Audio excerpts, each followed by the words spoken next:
Hey guys, WOV Racing has made a critical update to their cars, and if this update works, it could make this a better deal than Traxxas or Arrma. Let's check it out. On the bench today, we've got a brand new WOV Racing Tyrants. They call this their 1/9 scale buggy. However, they're doing themselves a disservice with this because this is a true 1/8 scale buggy. If you look at it next to this Team Corrali Synchro, you'll see they're basically the same size, and there's actually more space under the body on the Tyrants, which means you're gonna have a better time putting larger batteries in here, which is gonna be good for us because assuming this thing handles 4S, we're gonna be bashing it on 6S. I've already done a full teardown of their monster truck on this same platform, but let's take a look at what's different on this buggy. First of all, just like on the monster truck, you've got these push tabs to take the body off. These push tabs are a pretty nice design. However, if you're bashing in fine dirt or sand, they can get packed up, making this button not work properly, but you can always just squeeze the sides to do the same thing. This body is an interesting design for a buggy. I think it looks really, really nice. This blue color is beautiful. It's actually a very thick piece of polycarbonate, and its tall design means you're going to be able to get bigger, taller batteries in here than you would be able to on a buggy from pretty much any other manufacturer. To go along with that body, we've got this Lexan wing, which is also incredibly thick. I think this is the thickest wing I've ever seen, and unlike on some other vehicles, it's mounted extremely securely. I don't think this is going to be breaking anytime soon. Underneath that, we've got a nice little wheelie bar. You can see we've got a tower-to-tower brace here. This is a 4S vehicle. However, there is room behind this motor for larger motors, and this motor mount is adjustable. We've got fans on both the ESC and the motor. We've got a nice generously sized battery box that should hold just about whatever 4 or even 6S battery you'd like. We have an EC5 here that appears to be a custom job for WOV Racing. This aluminum center drive shaft is basically identical to the Red Cat Machete. This is definitely made in the same place that the Red Cat Machete is. We've got some nice looking wheels on here.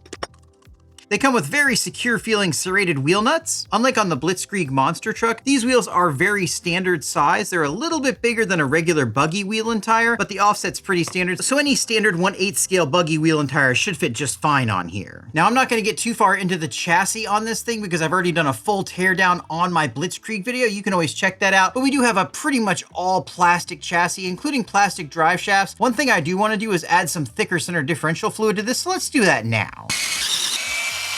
There are some fairly high quality touches that are kind of surprising on this, such as this tower-to-tower brace being a solid metal rod. That being said, it just nests in the front and back, which means it will reinforce the chassis on compression, but not on extension. This is a full plastic chassis though, so that's not that big of a deal. Honestly, this probably isn't even necessary. Now the big update that they did involves these shocks. We'll be taking a closer look at those in just a minute. Here we can get a closer look at those all plastic drive shafts. I'll be really curious to see if these things can handle 6S power. Getting to this center differential is pretty straightforward, though it does require removing a lot of screws. I will say, though, that the plastics on this car feel incredibly beefy. This is a pretty heavy part. This is one thing I'm really hoping they change in a version 2. You're gonna need a 50,000ths bit in order to get this little grub screw out. To take the collar off and remove the center differential, this really should just be increased to a larger size so people don't need special tools, or at least include a 50,000ths wrench with the car. But once we have that off, we can take everything out as one big power module. You can see here that the gears on this rear differential are absolutely massive, and I think they're going to be able to handle 6S, but again, we'll find out in a little bit. And hiding down in there, you can see the beefy steel pinion gear. We can also see that these differentials have been leaking. We'll have to see if whether or not that's just from shipping like happens with the Team Corrali cars, or if these actually are leaking. Okay, the fluid in here is already pretty thick, but there really isn't much in here. I'm just gonna add a little bit of extra earplug. I've had people ask me what type of earplugs it is that I'm using here, and basically any silicone earplug you can get from a pharmacy or probably a lot of grocery stores will work. These are Maxx earplugs, and they're one of the most common ones, at least here in the United States. And how much you put in is kind of a judgment call. You just need to make sure that you leave enough room for this side gear that's gonna be going back in there. This looks just about right to me, given how little fluid was already in there. You do want to try to avoid having any fluid squeeze out when you put it back together, because that can go down in these holes and mess up the thread locker. And I think I put too much in there. As you can see, we're getting some squeeze out, so we'll just take a little bit out of there. All right, let's get this put back together, then we'll talk about the big change that they made that might make this one of the best bashers you can buy. The biggest weak point on these vehicles before were these shocks. Overall, the shocks were pretty good. They've actually got some pretty thick shafts and are pretty decently made for being all plastic shocks. However, they decided to get fancy, and instead of having a standard screw-on lower eye, they had a little tab that just pushed into the shock shaft, which sheared off really easily and actually stopped me from being able to finish my testing before. These are the updated shocks, and hopefully, yes, these are just standard screw-on style shocks. Now, I'm not sure if the new car that I just got has these updated shocks or not, so let's go ahead and pull one of those apart and see if it has this design. Then we're gonna find out if this design is actually stronger. All right, we've got one of the stock shocks off the buggy. Let's see if this unscrews. Unfortunately, no, I can tell that this is just spinning, so at least the most recent buggy I got doesn't yet have the updated shocks on it. Let me contact Buddy RC and see what they have to say about that. I'll let you know later in the video what their answer is to getting these updated shocks. For now, let's go ahead and get these swapped out, then let's see how tough this thing is with the new shocks.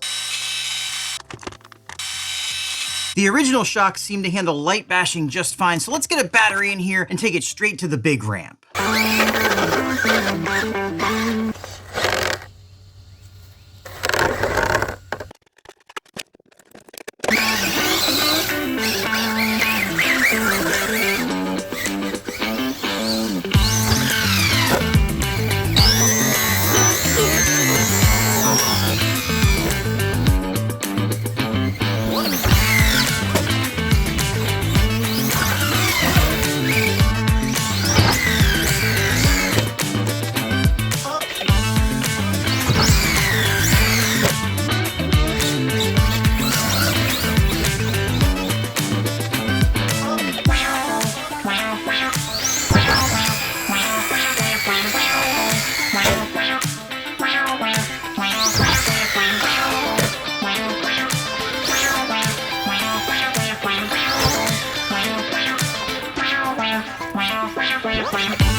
After a full pack of normal driving and a full pack of intentionally driving like an idiot trying to break it, we broke nothing.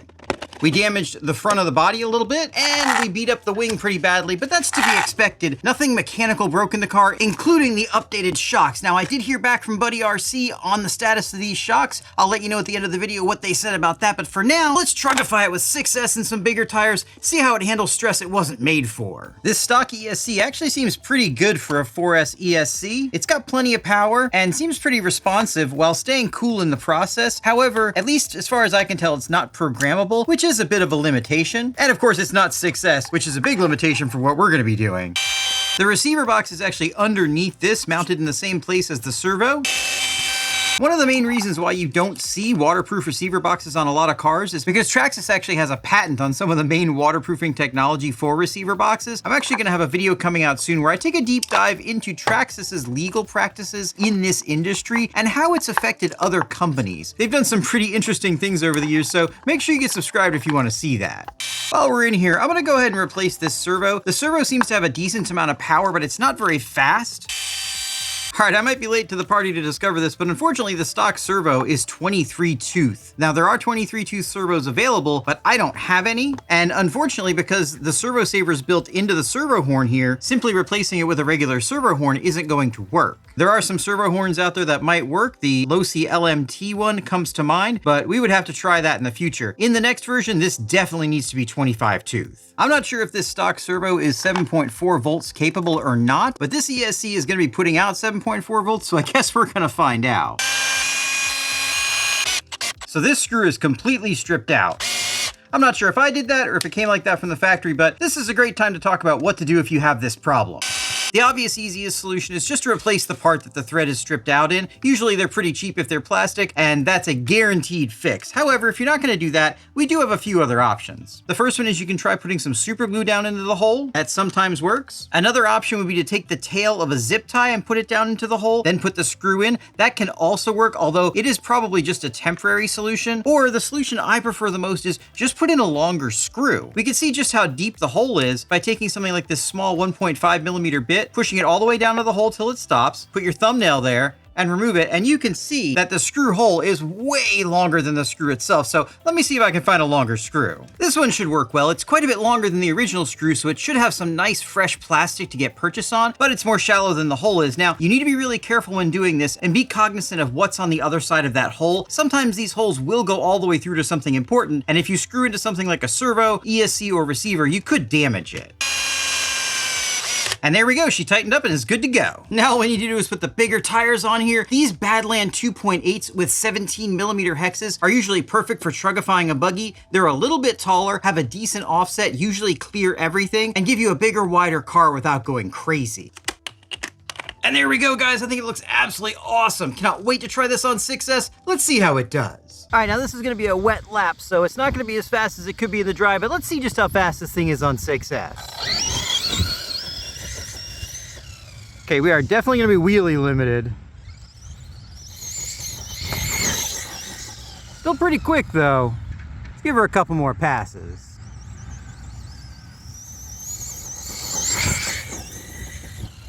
And one more. All right, let's bring it in. 48 miles an hour, that's actually pretty good for how wet it is and how sloppy it is out here. Let's see how this thing bashes.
It is not really that often that I put one of these vehicles on the big ramp and it doesn't break, but this one didn't break anything. We've got a little bit of damage to the front of the body and quite a bit of damage to the wing, but the actual truck itself is completely unscathed. And between this 6S ESC and that 6S battery I was running, we were probably putting twice as much power through this thing. The update to the shocks obviously worked. They're in perfect condition. And as expected, the plastic chassis is in really nice shape. But it's not all sunshine and roses. These body mounts, while effective, do get jammed up with dirt and become a little bit of a pain to work. The stock shock fluid's way too thick, causing the truck to bounce on landings. I had to trim the stock body just to stop the stock tires from rubbing. That's really inexcusable. The 23-tooth servo horn really needs to be a 25-tooth servo horn so we can upgrade the servo. That being said, the stock servo is plenty powerful and it did handle 7.4 volts from this ESC and didn't break, so it's a pretty decent servo. Now, before we get into whether or not I think you should buy this over a Traxxas or Arrma or even Team Co-Rally, let me tell you what I found out from Buddy RC. The current batch of the cars don't have the updated shocks. However, if you have any problems with the shocks that you get, just give them a call and they'll send you a replacement set of the updated shocks. I think that's fair because for a lot of people, the original shocks will be fine. For just light general driving around and bashing, they're probably not going to break. However, if they do break, Buddy RC's got your back and they'll take care of you. That being said, I want to say the bashing landscape is changing. It used to be if you wanted to get a high quality car that would hold together, you were getting a Traxxas or an Arrma. These days, not so much. Team Co-Rally is really up and coming. The Relarlo Omni Terminator and their new Crawler are very durable vehicles. Now WOV Racing has come in. This is their very first vehicle and it is really good. It's not perfect, but I put more power in this thing than it was ever designed to handle and beat the crap out of it for multiple packs, and basically nothing went wrong.